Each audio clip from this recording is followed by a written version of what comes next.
Nada fortalece tanto a autoridade quanto o silêncio.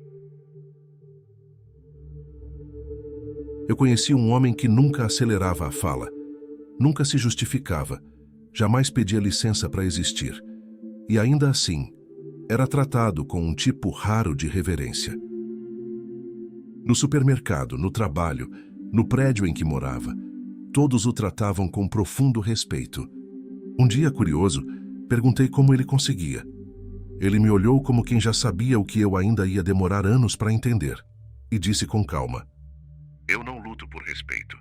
Eu simplesmente não permito ser diminuído. Hoje você vai aprender exatamente como fazer isso. Impor respeito sem gritar, sem confrontar, sem precisar mudar quem você é. Com técnicas vindas dos maiores pensadores da história, de forma prática, acessível e poderosa. Em 1503, Maquiavel escreveu algo essencial que poucos ainda entenderam. Toda vez que você se explica demais, sua imagem perde densidade. É como tentar segurar água com as mãos. Quanto mais você tenta convencer, mais parece inseguro. Pessoas que se explicam o tempo inteiro perdem a força do próprio gesto. Porque quem justifica tudo, na verdade, está pedindo autorização para existir. E o respeito nunca brota do pedido. Ele nasce da constatação. Maquiavel observava os grandes líderes da sua época. Os que mais sobreviviam, mesmo em meio a traições, conspirações, perdas, não eram os mais justos, nem os mais generosos. Eram os que menos se preocupavam em parecer certos. Isso não significa ser arrogante, nem indiferente. Significa entender que explicações demais viram areia no cimento da autoridade. Elas fazem você parecer frágil, dependente da aceitação dos outros, e quanto mais você tenta agradar, menos impõe respeito. Imagine um colega de trabalho que, ao receber uma crítica, responde apenas com um Entendi. e nada mais. O silêncio que se segue vale mais do que qualquer argumento defensivo, porque nesse espaço, quem acusou é que começa a se questionar. A lógica é simples. Quem está certo não precisa se justificar. Quem não teme o julgamento não se apressa para se defender. É aí que entra a primeira técnica prática, simples, mas profundamente eficaz. Toda vez que alguém te pressionar ou te confrontar, conte mentalmente até 3 antes de responder. 1, 2, 3. Esse breve intervalo faz o outro se mexer na cadeira, olhar de novo para você, repensar o próprio tom. O silêncio, nesse momento, é como um espelho posicionado diante da ansiedade do outro. Você não está fugindo da conversa, está mostrando que ela vai acontecer no seu ritmo, que a sua presença dita a cadência, e não a urgência alheia. A pausa imposta, mesmo que sutil, se torna um terreno de respeito. Porque quem não reage imediatamente demonstra que não está sob controle do ambiente. Esse silêncio é um gesto de autoridade. E a autoridade não precisa ser barulhenta, precisa ser sentida. Nietzsche enxergou com precisão cirúrgica. O hábito de se justificar é um sinal de submissão emocional. Quando você se apressa a explicar cada ausência, cada recusa, cada falha, está na verdade tentando ser perdoado por não corresponder a uma expectativa. Expectativa que muitas vezes nem é justa. E toda justificativa traz junto um pedido disfarçado de aceitação. E o problema disso é simples. Você entrega seu valor nas mãos do outro. Fica esperando que ele diga: Tudo bem, eu entendo. Mas respeito não se implora. Respeito se sustenta. Dizer não posso ir ou não concordo, sem enfeites ou desculpas, é uma pequena revolução. É um gesto interno de soberania, de quem entende que não precisa ser perfeito, nem compreendido o tempo todo. Nietzsche chamava isso de afirmação da vontade, não como teimosia, mas como expressão autêntica de quem não vive para agradar. O passo seguinte é claro. Se você quer respeito, pare de se vender. Suas decisões não precisam de nota de rodapé. Seus limites não precisam de argumento. Apenas comunique com clareza. Diga: Hoje não vou. Não concordo com isso. Prefiro de outra forma. Sem rodeios, sem preâmbulos. No início, as pessoas podem se espantar. Estão acostumadas com justificativas longas, com desculpas disfarçadas de gentileza, mas aos poucos, algo muda. Elas percebem que você não está sendo rude, apenas não está oferecendo mais do que deve. E é aí que nasce o respeito, quando suas palavras deixam de ser uma tentativa de agradar e passam a ser um reflexo da sua autonomia. Quem comunica com firmeza, sem se explicar o tempo inteiro, ensina ao mundo que não veio para ser julgado, mas para viver com integridade. E se o silêncio é ferramenta de comando, ele também é escudo. Um escudo invisível que bloqueia acusações, provocações, chantagens emocionais. Silenciar não é se omitir, é escolher não entrar no campo onde o outro quer travar a batalha. É a arte de deixar o barulho se desgastar sozinho, sem alimentá-lo com mais ruído. Quem domina o silêncio sabe. Nem todo ataque merece resposta, e muitas vezes é no silêncio que o agressor se revela. Porque quando você não entra no jogo, o outro joga sozinho e perde. É como uma almofada que amortece o golpe. Ela não revida, mas impede o impacto de causar dano. Schopenhauer dizia: a dignidade verdadeira não pode ser tomada, só pode ser entregue. E geralmente, ela é entregue no desespero de querer provar algo, de tentar se justificar para parecer digno. Imagine uma pessoa sendo acusada injustamente numa reunião. Todos esperam que ela se defenda com fúria, que prove sua inocência, que grite. Mas ela permanece serena, olha nos olhos dos presentes e diz: se é isso que acreditam, então nada que eu diga mudará. Esse tipo de postura desarma, porque o ataque não encontra resistência, mas firmeza. Não há histeria, não há espetáculo, só uma calma, que desestrutura quem tentou provocar o caos. A dignidade, quando protegida por esse silêncio firme, se torna inatingível. Porque quem não se desespera diante da injustiça, mostra que seu valor não depende da opinião dos outros. Essa firmeza silenciosa em ambientes hostis revela um segundo nível de presença, o espelho emocional. Porque dignidade não é só manter a compostura, é também refletir o descontrole do outro, sem se contaminar. Diante da agressão, você não revida com raiva, você reflete. Como um espelho que devolve a imagem sem absorver o impacto. E isso, para quem esperava caos, é insuportável. Quando alguém te ofende e você responde com firmeza tranquila, o agressor se vê, e esse reflexo o desarma. Sua serenidade revela o desequilíbrio do outro. Sua calma expõe a infantilidade que ele tentava esconder sob gritos ou sarcasmos. Não se trata de fingir paz, mas de sustentar-se inteiro, mesmo quando tentam te desmontar. Essa habilidade de reagir sem reagir cria, com o tempo, uma firmeza que não precisa de alarde. Uma espécie de força que se manifesta apenas com a sua presença. Num ambiente hostil, quem se desespera perde. Mas quem se mantém inteiro, parado, calmo, transforma a sala. É como um rochedo no meio do mar revolto, imóvel mesmo diante das ondas mais agressivas. Lembro-me de uma auxiliar de cozinha num restaurante agitado, sendo tratada com grosseria por um gerente estressado. Ela não baixou os olhos, continuou picando os legumes com precisão e disse: quando o senhor terminar, posso falar? O som dos talheres pareceu cessar. A cozinha parou. O gerente engoliu seco. E a partir daquele dia, nunca mais se dirigiu a ela com desrespeito. Às vezes não é a resposta que impõe respeito, é a ausência do abalo. Quando você se mantém inteiro, mesmo pressionado, o outro entende que não está lidando com alguém comum. Mas essa firmeza silenciosa, essa presença que não vacila, só nasce quando você deixa de lutar contra si mesmo. E é aqui que entramos no território de Jung, a integração da sombra. Lidar com ambientes hostis exige mais do que autocontrole. Exige integridade. E integridade só é possível quando você está em paz com as partes suas que o mundo ensina a esconder.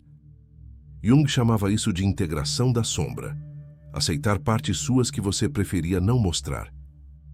Sim, você pode ser impaciente. Sim, você sente inveja às vezes. Sim, você tem vaidades. Mas quando você reconhece isso, ninguém mais pode usar contra você.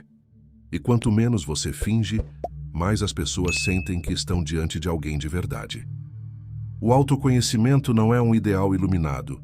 É um mergulho nos cantos que você evitou por medo. E quando você volta de lá, não volta perfeito, volta inteiro. Não há presença mais forte do que a de quem não está tentando parecer nada. Você já entrou numa sala e, sem saber porquê, respeitou alguém só pela maneira como ela ocupava o próprio espaço? Provavelmente essa pessoa não estava sorrindo demais, nem tentando agradar. Ela só estava sendo inteira, autêntica, gente de verdade. Isso é magnético, porque todos em algum nível estão cansados de máscaras. E é justamente isso que torna a integração da sombra tão poderosa. Quando você aceita quem é, sem esconder, sem exagerar, sem disfarçar, você para de lutar por aprovação e começa a existir com densidade. A autenticidade, quando é bruta e tranquila, transforma qualquer ambiente. Ela silencia os excessos, desarma as provocações e impõe respeito sem dizer uma palavra. Porque a pessoa que não finge, que não encena, que não precisa impressionar, se torna uma referência natural de presença. E presença, quando é verdadeira, basta. Aceitar quem você é apenas metade do caminho. A outra metade exige algo ainda mais difícil: parar de culpar os outros pela forma como você é tratado. É tentador dizer: meu chefe não me valoriza, as pessoas não me escutam, minha família não me respeita. Mas cada frase dessas é uma confissão disfarçada de impotência. Sartre dizia que somos totalmente responsáveis por como os outros nos tratam. Não porque mereçamos o desrespeito, mas porque ensinamos. Com nossas reações, com nossos limites frouxos, com nossos silêncios desconfortáveis. Se você aceita interrupções, será interrompido. Se você ignora comentários ofensivos, eles vão se repetir. Se você tenta ser compreendido a qualquer custo, será manipulado por essa necessidade. Isso não é culpa, é responsabilidade. E essa distinção muda tudo. A culpa paralisa. A responsabilidade empodera. Quando você assume esse papel, o respeito começa a deixar de ser algo que você espera dos outros e passa a ser algo que você cultiva em si. Quando você entende que é responsável pela forma como os outros te tratam, percebe que o respeito externo começa no domínio interno. E foi exatamente isso que os grandes estoicos compreenderam. Marco Aurélio, imperador do império mais poderoso da história, jamais gritava em público, porque ele sabia: quem precisa gritar já perdeu a autoridade. Ele não era frio, era lúcido. Praticava a arte de observar a própria raiva, sem deixá-la decidir por ele. Quando sentia o impulso da fúria, ele escrevia para si mesmo: sinto ira, mas ela vai passar. E voltava ao centro. Esse tipo de controle emocional não é repressão. Não é sufocar o que se sente. É acolher, reconhecer, respirar fundo e escolher. Escolher quando, como e se vale a pena reagir. Sêneca, outro estoico, dizia: nada é tão nocivo à autoridade quanto perder o controle diante dos olhos dos outros. A verdadeira força é silenciosa. Ela não faz barulho, mas muda a temperatura da sala. Mas como praticar esse controle emocional no cotidiano, onde tudo exige respostas imediatas? Os estoicos nos deixaram um caminho: a técnica do observador interno. Marco Aurélio fazia isso em seus próprios escritos. Ele narrava suas emoções como se estivesse vendo alguém de fora. Quando uma emoção forte surgir, não reaja, apenas observe. Diga mentalmente: estou com raiva, meu rosto esquentou, meu estômago apertou. E pare por aí. Descrever o que sente, sem julgar, cria um espaço minúsculo entre o impulso e a ação. E nesse espaço vive a sua liberdade. Você deixa de ser um personagem conduzido pela cena e se torna o diretor. Aquele que decide o tom, o tempo e a resposta. As pessoas percebem quando você está no controle das próprias emoções. E não porque você se cala, mas porque sua presença comunica estabilidade. Quem não é refém de si mesmo não pode ser manipulado por ninguém. Mas controle emocional sem tempo de reação correto pode ser desperdiçado. É aí que poucos realmente dominam a arte da influência. Você está numa reunião. Seu chefe acabou de tomar uma decisão claramente errada. Todo mundo sabe que é um erro, mas ninguém fala nada. Você sente vontade de se posicionar, mas quando? Sun Tzu sabia. O momento da reação é mais importante que a força. Um movimento certo no momento errado vira erro. Um movimento simples no tempo perfeito vira virada. A maioria das pessoas erra por dois extremos. Ou falam demais quando deveriam observar, ou se calam quando deveriam agir. Ambos acabam perdendo o comando. O primeiro pela pressa, o segundo pela omissão. A diferença entre ser respeitado e ser ignorado está, muitas vezes, em quando você escolhe abrir a boca. Saber o tempo certo de agir é como perceber o silêncio antes da tempestade. E, às vezes, é nesse silêncio que a liderança verdadeira se revela. Quando a sala está em pausa, todos esperando que alguém diga algo, uma única frase com clareza pode mudar o rumo. Em vez de se impor, você oferece: Talvez possamos tentar isso. Quem fala com calma e direção no meio da incerteza, assume sem pedir um papel de guia. E não é porque se nomeou líder, é porque ninguém mais teve coragem de falar. A voz que surge no vazio é a mais escutada. A coragem silenciosa, sem pretensão, se destaca. E o mais importante, ela não ameaça, ela propõe, e por isso é acolhida. Mas mesmo quando você acerta o tempo e se posiciona com firmeza, há um detalhe decisivo. Você não precisa se impor para liderar. Lao Tzu dizia que os melhores líderes são quase invisíveis. Eles não mandam, eles facilitam. Não tomam o centro da sala, criam espaço para que outros floresçam. Pessoas que tentam liderar fazem muito barulho. Corrigem demais, controlam detalhes irrelevantes, impondo decisões. E por isso são seguidas por obrigação, nunca por escolha. Líderes reais fazem o oposto. Eles perguntam: O que você acha? Em vez de dar ordens. Oferecem caminhos, celebram méritos alheios, fazem o grupo funcionar sem precisar estar no centro. Quanto menos você tenta parecer um líder, mais naturalmente os outros te seguem. Porque você não compete. Você não ameaça, você só permite que as coisas funcionem melhor. E isso por si só inspira respeito. Mas às vezes, ser útil e colaborativo não basta. Em certos momentos você vai precisar discordar. E isso exige uma arte específica. Você não precisa confrontar com dureza. Pode começar reconhecendo. Vejo o seu ponto, E então seguir com firmeza. mas enxergo de outro jeito. O segredo está em não transformar a discordância em ataque. Em vez de disputar quem está certo, você propõe uma nova visão. Respeito verdadeiro não vem de quem concorda com tudo. Vem de quem pensa com clareza e fala com honestidade, mesmo que isso contrarie expectativas. Quem sabe discordar sem desvalorizar, cria algo raro. Autoridade que une em vez de dividir. E se saber discordar é uma arte, saber quando não concordar é um dever. Porque concordância demais, ainda que pareça inofensiva, gera desconfiança. Dizer sim para tudo pode parecer diplomático, mas com o tempo, transmite fraqueza. As pessoas começam a questionar sua autenticidade, sua autonomia, sua coragem. Quando você evita todo conflito, quando nunca expressa objeções, parece que não pensa por conta própria, ou que está tentando manipular pela omissão. Respeitamos mais quem se posiciona com verdade do que quem vive para agradar, mesmo quando a verdade incomoda.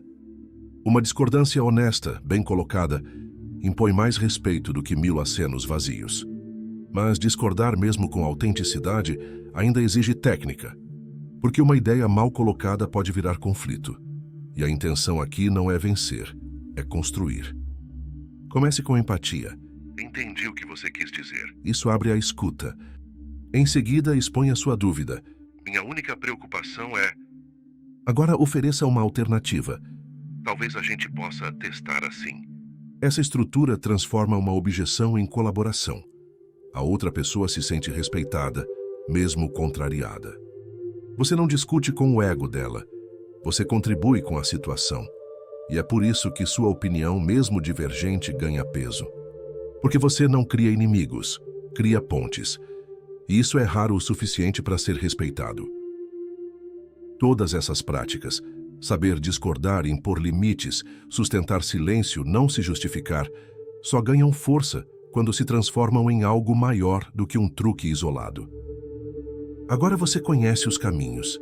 Sabe como impor respeito sem gritar, como responder sem se curvar, como se proteger sem atacar. Mas o que une tudo isso? Presença, clareza, coragem silenciosa. Não adianta aplicar uma técnica aqui, outra ali, como quem coleciona ferramentas. É preciso costurar tudo isso num modo de ser, um jeito de ocupar o próprio espaço sem pedir licença. Você não precisa se tornar uma fortaleza, mas precisa conhecer o próprio alicerce. Precisa saber quando falar, quando calar, quando recuar, quando sustentar o olhar.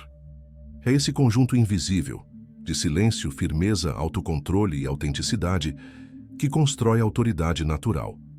Você não precisa parecer forte. Precisa apenas parar de se abandonar. Porque quando você se sustenta por dentro, o mundo começa, aos poucos, a se inclinar ao seu redor. Se este vídeo tocou você de alguma forma, deixe seu like, compartilhe nos comentários a sua história e se inscreva no canal. Seu apoio nos ajuda a levar esta mensagem para mais pessoas.